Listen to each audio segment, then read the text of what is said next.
नमस्कार विद्यार्थी मित्रांनो, इयत्ता 8वीच्या सर्व विद्यार्थी मित्रांचं आपल्या युट्यूब चॅनलवर सहर्ष स्वागत आहे। मुलांनो, चक्रवाढ व्याज या प्रकरणातील सराव संच 14.2 आपण मागील काही व्हिडिओ पासून सोडवत आहोत।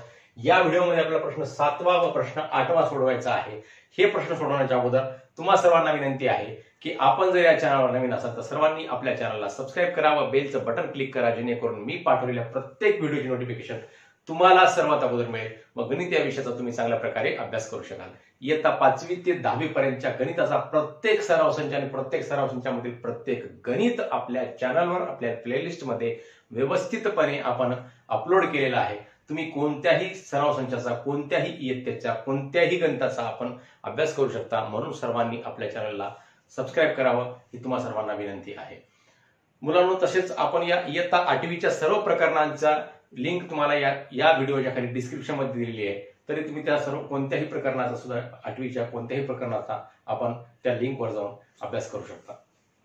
तर या ठिकाणी 7वा प्रश्न काय म्हणते, 10,18 दराने चक्रवाढ व्याजाने एका मुद्दलाची 2 वर्षांची रास 13,924 रुपये झाली तर मुद्दल किती होते। आता या ठिकाणी मुद्दलाची 2 वर्षाची रास सांगितलेली आहे आणि दर सांगितलेला आहे आणि वर्ष सांगितलेले आहेत। मग आपल्याला काय काढायचं आहे, मुद्दल काढायचं आहे। मग आपल्याला 4 राशीपैकी समजा आपल्याला 3 राशी दिल्या असतील तर चौथी रास आपल्याला सहज काढता येते। 4 कोणत्या कोणत्या, मुद्दल, व्याजाचा दर आणि मुदत आणि एकूण रास। तर आपल्याला इथं मुदत काढायची आहे, सूत्र तेच वापरायचं आहे। आपण लिहूयात अगोदर दर सांगितला 18, म्हणजे दर काय आहे, रेट ऑफ इंटरेस्ट बरोबर आहे 18%। पुढे काय सांगितलेलं आहे, 2 वर्ष म्हणले, म्हणजेच n बरोबर किती, 2 वर्ष, number of years is equal to 2 years. मग अजून 13,924 रुपये काय सांगितली, रास सांगितली, ए बरोबर आहे 13,924 टोटल अमाऊंट झाली ही। आणि आपल्याला काढायचं आहे पी बरोबर किती, सूत्र तेच वापरायचं मुलांनो, ए बरोबर आहे पी कंसामध्ये 1 अधिक r छेद 100 आणि कंसाचा n वा घात। मग आता या ठिकाणी ए ची किंमत सांगितलेली आहे 13,924 बरोबर आहे पी ला पी आणि 1 ला 1 अधिक ला अधिक r किती आहे, 18 आहे बेटा। मग इथे लिहा 18 आणि खाली लिहा 100 आणि n वा घात म्हणजेच कितवा घात, दुसरा घात। मग म्हणून 13,924 बरोबर पी कंसामध्ये 100 1 100, 100 आणि 18 किती बेटा, 118 होतात, 118 छेद 100। या 1 चा आणि 100 चा गुणाकार होतो 100 आणि या 18 चा आणि याच्या खाली काही नाही म्हणजे काय असतो, 1 असतो, याचा गुणाकार होतो 18। 100 आणि 18 118 होतात आणि खालची छेदामधली 100 जशाल तसे राहतात आणि इथं वर कंसाचा दुसरा घात।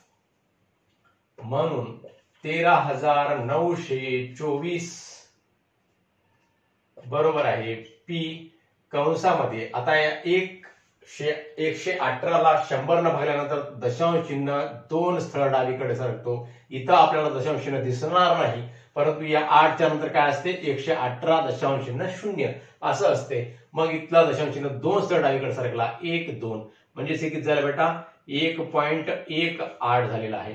1.18 चा कितवा घात, दुसरा घात। मग आता आपण 1.18 चा काय करूयात, वर्ग करूयात। या ठिकाणी 1.18 गुणिले 1.18 याचा गुणाकार करायचा, 8 8 64 ला 4 हातचे आले 6, 8 1 8, 8 आणि 6 14 ला 4 हातचा आला 1, 8 1 8, 8 आणि 1 9 आणि 1 न गुणलं तर काय येते, तेवढंच येते 118 आणि परत 1 न गुणलं तेवढंच येते 118।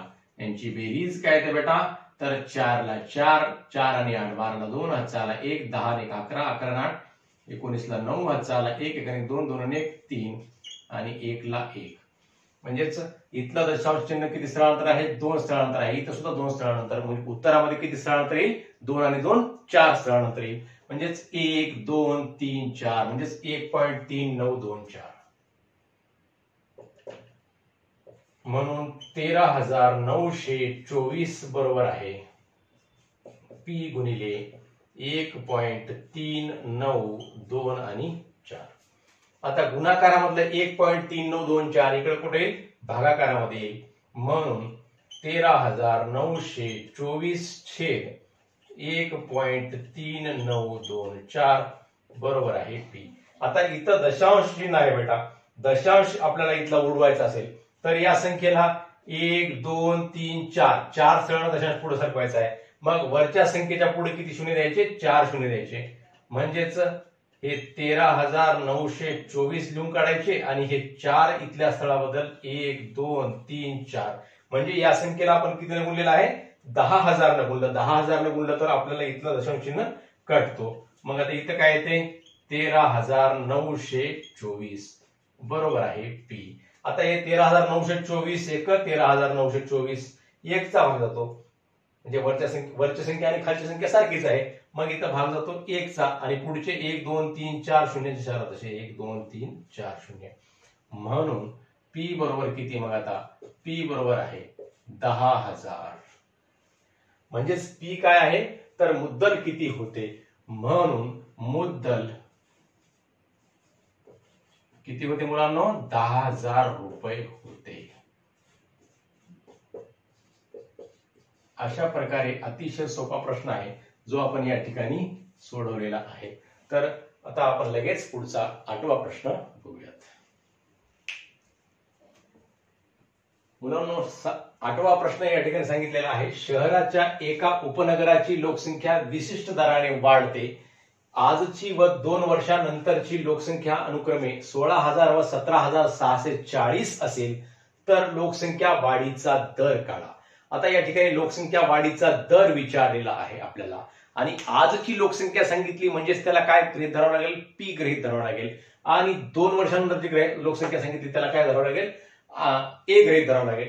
आणि आर काढायचा आहे आणि 2 वर्ष सांगितलं म्हणजे एन ची किंमत किती घ्यायची? 2 वर्ष घ्यायची आहे बेटा.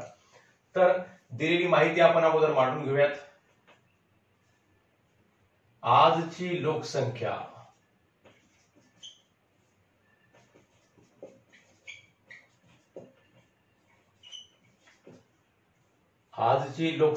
बरोबर पी बरोबर किती? 16,000 आणि 2 वर्षानंतरची लोकसंख्या 2 वर्षानंतरची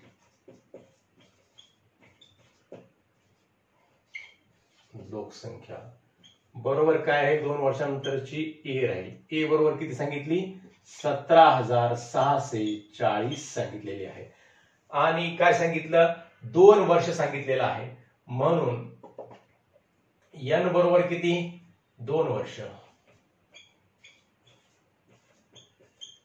आणि आपल्याला काय काढायचं आहे? आर बरोबर किती हे काढायचं. तुम्हाला अगोदरच्या गणितामध्ये सांगितलं मुलांनो ए पी एन आणि आर या एकूण किती बाबी आहेत? 4 बाबी आहेत. या 4 बाबीपैकी कोणत्याही 3 बाबी दिल्या तर चौथी बाब आपल्याला काढता येते. सूत्र तेच वापरायचं. ए बरोबर आहे पी कंसामध्ये 1 अधिक आर छेद 100 कंसाचा n वा घात. या सूत्रामध्ये किमती ठेवल्या की आपल्याला उत्तर प्राप्त होते. मग आता या ठिकाणी ए बरोबर आहे पी कंसामध्ये 1 अधिक आर छेद 100 आणि कंसाचा n वा घात. तर मुलांनो या सूत्रामध्ये आता आपण किंमत ठेवूयात. ए बरोबर आहे ए ची किंमत किती आहे या ठिकाणी? 17,640 बरोबर. पी ची किंमत किती आहे? 16,000 आणि कंसामध्ये 1 ला 1 अधिक आर ला आर. आपल्याला आर ची किंमत काढायची आहे आणि खाली छेदामध्ये 100 ला 100 आणि कितवा घात? दुसरा घात.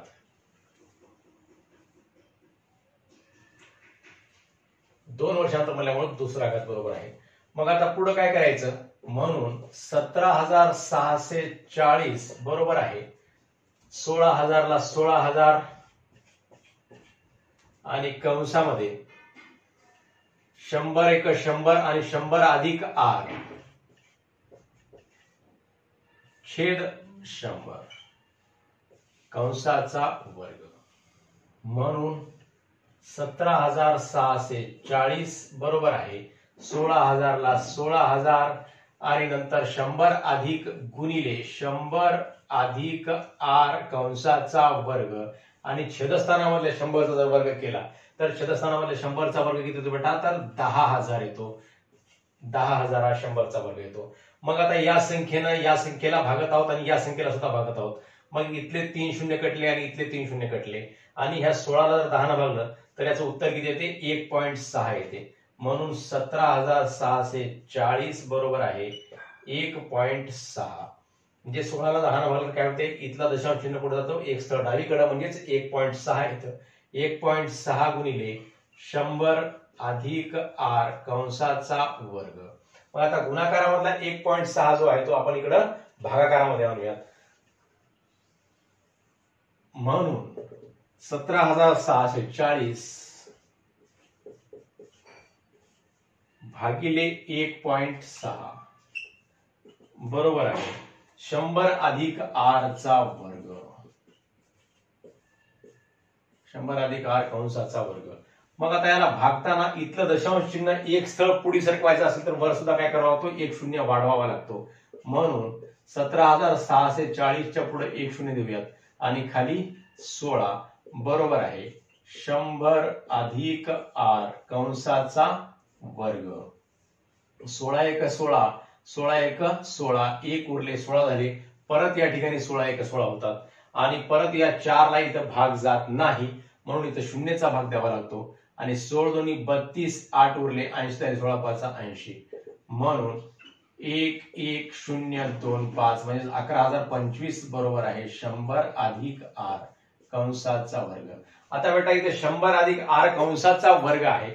मग या बाजूचा आपण वर्गमूळ काढून घेऊयात आणि या बाजूचं सुद्धा वर्गमूळ काढून घेऊयात, म्हणजे दोन्ही राशी आपल्याला बरोबर लिहिता येते. मग 11,025चं वर्गमूळ आपण कसं काढूयात, इथे 11,025 लिहा आणि 11,025 या संख्येला कोणत्या संख्येने भाग जातो, 5 ने भाग जातो. 5 दोन्ही 10, 1 उरला, 5 दोन्ही 10 आणि इथं भाग जात नाही, शून्यचा भाग, 5 5 25, परत 5 ने भाग जातो.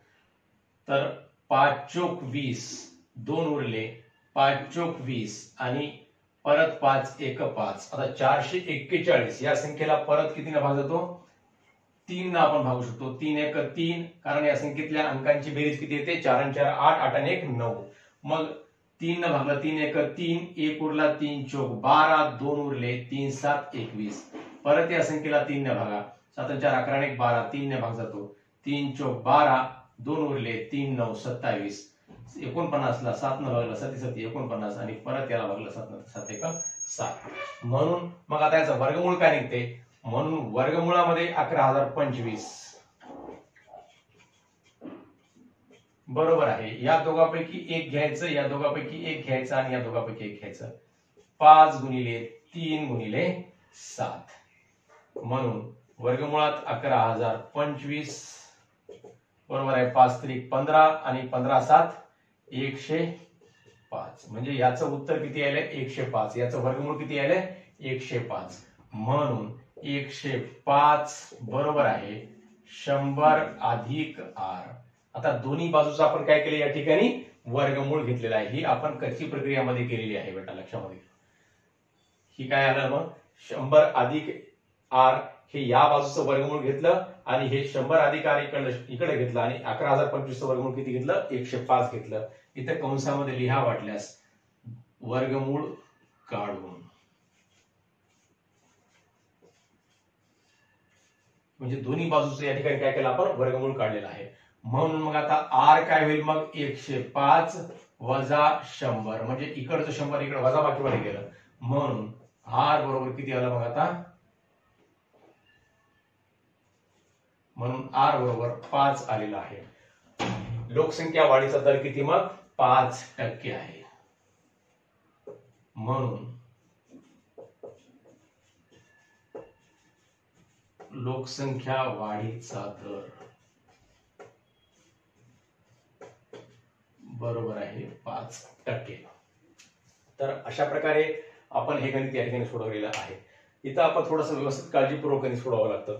हे सूत्र मांडलं, सूत्रामध्ये किमती ठेवल्यानंतर इथं 100 अधिक आर कंसाचा वर्ग येतो. याला जर आपण सोडवलं तर हे आपल्याला दोन वर्ग समीकरण प्राप्त होतं आणि वर्ग समीकरण आपल्याला आपल्या लेवलला येतं, 8वीला नाही आहे. म्हणून आपल्याला या ठिकाणी 100 अधिक आर असंच ठेवावं लागतं. आणि याला आपण भागत गेले व्यवस्थित इकडे क्रिया केल्यानंतर इथं काय येते 11,025 बरोबर आहे 100 अधिक r कंसाचा वर्ग. मग या ठिकाणी आपण या दोन्ही बाजूंचं वर्गमूळ काढलं पाहिजे हे आपल्या लक्षामध्ये घ्यावं लागतं. मग हे वर्गमूळ काढताना ही कशी पद्धत आहे वर्गमूळ काढण्याची? वर्गमूळ काढताना त्याचे अवयवाच्या गुणाकाराच्या रूपामध्ये मांडायचं असते कोणत्याही संख्येला आणि या दोन समान अवयवापैकी एक अवयव घ्यायचा असतो. या दोन समान अवयवापैकी एक अवयव घेतला, या दोन समान अवयवापैकी एक अवयव घेतला. मग याचा वर्गमूळ म्हणजेच काय? या तीन अवयवांचा समान अवयवाचा सामायिक अवयवाचा गुणाकार. मग याचा गुणाकार केल्यानंतर किती आला? 105 आला. म्हणजेच 11,025 वर्गमूळ किती आहे? 105. मग 100 अधिक r कंसाचा वर्ग याचं वर्गमूळ किती आहे? ते 100 अधिक r म्हणजे इथला वर्ग कटला आणि याचं वर्गमूळ घेतलं 105. अशा प्रकारे याचं वर्गमूळ काढल्यानंतर 105 बरोबर आहे 100 अधिक r हे आपल्याला इथे कळते. मग ह्या बेरजेमधलं 100 इकडे वजाबाकीमध्ये आलं तर 105 वजा 100 म्हणजेच r ची किंमत 5 निघालेली आहे. अशा प्रकारे आपण हे 8वं गणित सोडवलेलं आहे. आता उर्वरित गणित पुढील व्हिडिओमध्ये बघूयात. तुम्हा सर्वांना हा व्हिडिओ आवडला असल्यास नक्की आपल्या मित्रांना शेअर करा. व्हिडिओवर लाईक सुद्धा अवश्य करा. धन्यवाद.